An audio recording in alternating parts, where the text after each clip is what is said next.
So we're going to cover section 8.6, which has the double and the half angle formulas, and then run through some of their applications. So I'm going to start off with just giving you the double angle identities. The sine, when you have twice of an angle, you can break it up. You see there is 2 times sine of the angle, cosine of the angle. The cosine of the double of an angle actually is 3 different formulas, and then the tangent one. So now that you've seen the 3 identities, we're going to go through and I'm going to prove them to you. So let's start off with the sine of twice the angle.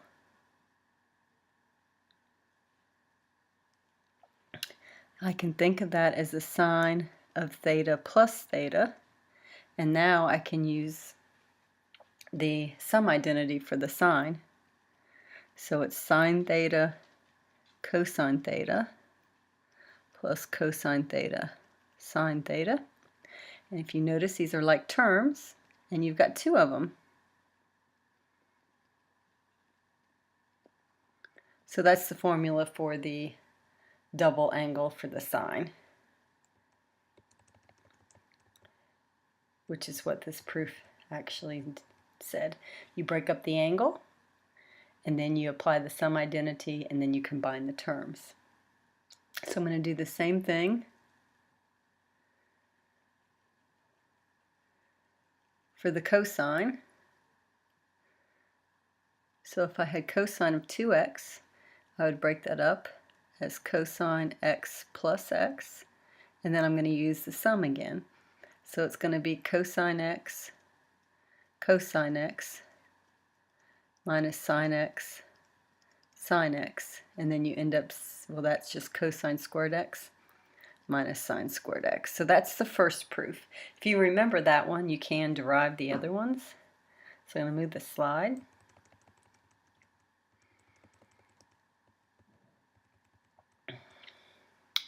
And then the tangent ones the same way. So let's prove one of the other cosine ones. So I'm going to start off with the cosine of 2x equal to cosine squared x minus sine squared x. And I'm going to look right here, and I'm going to plug in the Pythagorean identity for that. So I've got cosine squared x minus, the Pythagorean identity there would be 1 minus cosine squared x. And then you go through, you've got cosine squared x minus 1 plus cosine squared x, and then you can see where then that third one comes, because you can combine your like terms, and then you end up with cosine of 2x equal to 2 cosine squared x minus 1. And you would get the third cosine identity by taking this original one and using the Pythagorean identity right there. So you would plug in 1 minus sine squared x,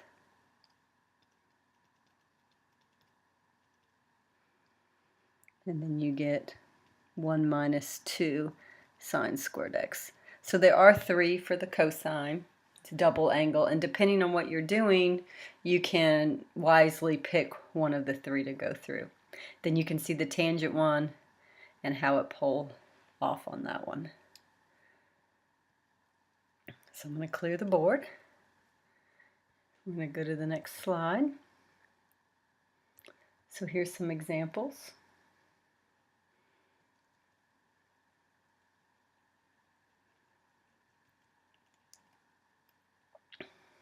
So if I've got the sine of an angle is of the ratio 4/5, and that angle is between pi over 2 and 90, that's going to put my reference triangle right here in this quadrant. Here's my angle, and I know that the sine of that angle is 4/5, so 4 is my y value, 5 is my hypotenuse. If you do the Pythagorean theorem, you get -3, and I made it negative because of the quadrant we're in. So they want me to find the sine, and then the cosine, the sine of the double angle, and the cosine of the double angle. So the cosine of the angle, you can see right away, is -3/5 from this reference triangle. And then if I want to do the sine of twice the angle, even though I don't know what the angle is, I have this identity. So I'm going to then substitute in these ratios. I know that the sine of that angle is 4/5, so I'm going to substitute that in. And the cosine of that angle is -3/5. So then I end up with sine of twice that angle is going to be 25 in the denominator and then -24 in the numerator.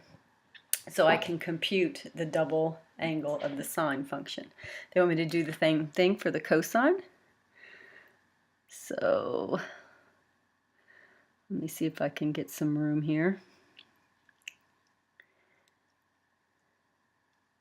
So I know that the cosine of twice the angle, and we've got three identities to choose from, but since I've already got both these values, I'm going to use this identity. I'm going to erase our reference triangle.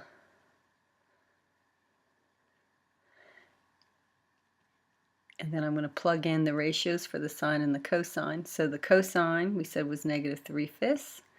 The sine we said was 4/5. So I've substituted in the ratios. So I'm going to have 9/25 minus 16/25. So you end up with -7/25 for the cosine of twice that angle.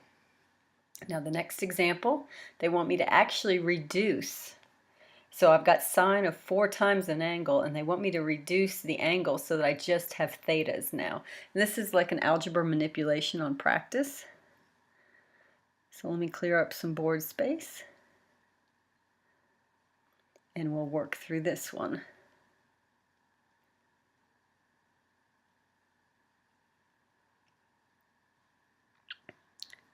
So I'm going to take the sine of 4 times the angle. I'm going to think of that as sine of twice 2 theta. And the reason why I'm going to do that is now I can apply the double angle identity. So that's going to be 2 sine my angle, cosine my angle, but in this case it's 2 theta. So you can see what I've done right off the bat. I've changed 4 times an angle to twice an angle using one of the identities. And I've still got to keep going further. And I'm going to focus on the sine one first. So that's going to be 2. And then applying the identity, it's 2 sine theta cosine theta. And I'm leaving this cosine of twice theta alone. So I end up now with 4 sine theta cosine theta, and then I've got to figure out what to do with this cosine of 2 theta. Looking at the problem right here, they've got the sine at a higher degree, so when I pick the identity to plug in here, I'm going to pick the one that just had the sine in it to save myself a little bit of time. And again, we had 3 for here, but that one was, if you don't remember, we can scroll through.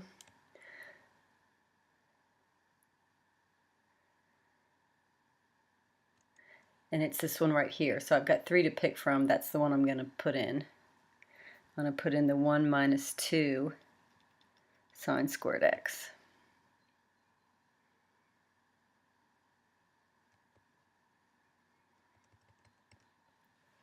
Now I'm going to go through and use my distributive property. So I'm going to distribute this through. And actually, I'm going to leave the cosine alone and just distribute this, because then I'm going to get what they show there. So when I leave that, I'm going to have the cosine theta. I'm going to take the 4 sine theta times it by 1. And then I'm going to take the 4 sine theta and times it by the 2 sine squared theta. So that's going to give me the 8 sine. And for some reason, I changed that to an x. That should be a theta. And then that's a sine theta times a sine squared theta is a sine cubed theta.